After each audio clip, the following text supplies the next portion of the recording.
chapter 2, verse 25, Bible says, no one needed to tell him about human nature, for he knew what was in each person's heart. Amen. Jesus knew Judas Iscariot was his enemy. He knew Judas was dishonest and a thief. As a matter of fact, in John chapter 6, verse 70, Bible says Jesus referred to Judas as the devil himself. He knew in advance that Judas would betray him, yet he chose Judas to be part of his 12 disciples. Not only did Jesus choose Judas to be part of his 12 disciples, he gave Judas a position as the treasurer in his group. You see, the enemy might not realize this yet.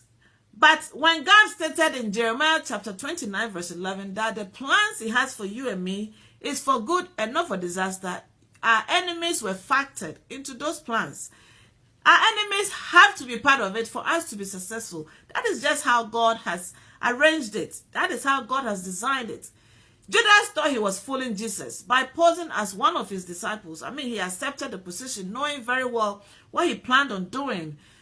What Judas didn't know was that God was using him the entire time to send Jesus to the cross to achieve his great mission. Beloved, allow your enemies to think they are following you as they pretend to have your best interest at heart. Allow them to think they are fooling you. Play along. Let them know that two can play that game. That's right. Make sure, though, that you are remaining faithful to God and you are being prayerful. Very important.